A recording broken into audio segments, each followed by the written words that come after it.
Hi viewers, Karthigai Deepam சீரியலில் சாமுண்டீஸ்வரி கிட்ட நம்ம கார்த்திக் எல்லா உண்மையும் சொன்னதும் சாமுண்டீஸ்வரி பயங்கரமாக கோவப்படுற மாதிரி எபிசோடை முடிச்சிருக்காங்க. இதனால் கார்த்திக் ரேவதியோட லைஃப்பில் எந்த ஒரு பிரச்சனையும் வரக்கூடாது, கார்த்திக் ரேவதி பிரிஞ்சிடக்கூடாதுன்னு நினைக்கிறவங்க இந்த வீடியோக்கு ஒரு லைக் பண்ணுங்க. இப்போ கார்த்திக் அந்த மாப்பிள்ளை வெடியை பற்ற வைக்கும்போது கரெக்டாக நம்ம ரேவதிக்கு நெஞ்சு வலி வந்து ஒரு மாதிரி பண்ணுறாங்க. இதனால் அவர் வெடிக்காமல் என்ன ஆச்சுன்னு பதறி போகிறாரு. ஒன்றும் இல்லைன்னு சொன்னாலுமே ரேவதியை உள்ளே கூட்டிகிட்டு போகும்போது தான் அங்கே அந்த முத்துவேலோட செயினை பார்க்குறாரு நம்ம கார்த்திக். அவன் எதுக்கு இங்கே வந்திருப்பான், ஏதோ பிரச்சனை நடக்க போகுது அப்படின்னு நம்ம கார்த்திக்கும் கெஸ் பண்ணுறாரு. இன்னொரு பக்கம் சாமுண்டீஸ்வரி அந்த வெடியை வெடிக்கலான்னு போகும்போது கரெக்டாக நம்ம கார்த்திக் வந்து தடுத்துடுறாரு. ஸோ இது எல்லாம் நடக்கிறதுக்கு முக்கியமான காரணம் வந்து நம்ம ரேவதி தான். ஸோ அவங்களுக்கு நெஞ்சு வலி வந்ததுனால தான் கரெக்டாக கார்த்திக் சாமுண்டீஸ்வரி ரெண்டு பேருமே வந்து தப்பிச்சாங்கன்னு சொல்லலாம். இப்போது சாமுண்டீஸ்வரிக்கு உண்மை தெரிய வந்ததுமே கார்த்திகை மறுபடியும் டிரைவர் அப்படிங்கிற அளவுக்கு பேசுகிறாங்க. ஸோ கார்த்திக் லாஸ்ட் மினிட்ல கூட சாமுண்டீஸ்வரியோட உயிரை காப்பாற்றி இருக்காரு. சாமுண்டீஸ்வரிக்கு எங்கெல்லாம் பிரச்சனை வந்ததோ அங்கெல்லாம் நம்ம கார்த்திக் வந்து கூட நின்று இருக்காரு.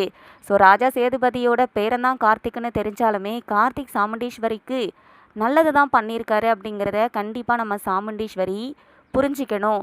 இப்போது கார்த்திகை வீட்டை விட்டு வெளியே போக சொல்கிறாங்க சாமுண்டீஸ்வரி. இதனால் அவரும் ஒரு வார்த்தை கூட பேசாமல் அங்கேருந்து கிளம்பி போகும்போது ரேவதி கையை பிடிச்சி இழுக்கிறாங்க. நானும் கூட போக போகிறேன் அப்படின்னு ரேவதி சொன்னாலுமே சாமுண்டீஸ்வரி கார்த்திக்கு கூட ரேவதி அனுப்புறதுக்கு வாய்ப்பே இல்லை. ஏன்னா ஏற்கனவே ரேவதிக்கு கல்யாணம் ஏற்பாடு பண்ணும்போது சாமுண்டீஸ்வரி துப்பாக்கியை காமிச்சு மிரட்டி தான் கல்யாணத்துக்கு ஒத்துக்க வச்சாங்க. அதுபோல் நீ அந்த ராஜா சேதுபதி பேரனோட வாழணும்னு நினச்சா என்ன உயிரோட பார்க்க முடியாது அப்படின்னு சொல்கிறதுக்குமே வாய்ப்பு இருக்குது.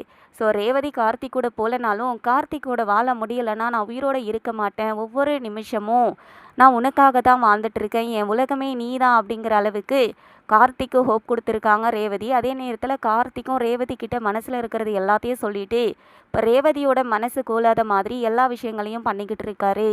மாப்பிள்ளை வெடி வெடிக்க முடியலன்னு சொல்லி ரேவதி ஃபீல் பண்ணுவாங்கன்னு தெரிஞ்சுக்கிட்ட நம்ம கார்த்திக் மாப்பிள்ளை வெடி வாங்கிட்டு வந்து அதை வெடித்து ஐ லவ் யூன்னு வர்றதை நம்ம ரேவதியை பார்க்க வச்சு அதை ரசித்தார் கார்த்திக். இந்த அளவுக்கு அவங்களோட பாண்டிங் போயிட்டு இருக்கும்போது சாமுண்டீஸ்வரி அவங்க ரெண்டு பேரையும் பிரிக்கிறது நல்லா இருக்காது.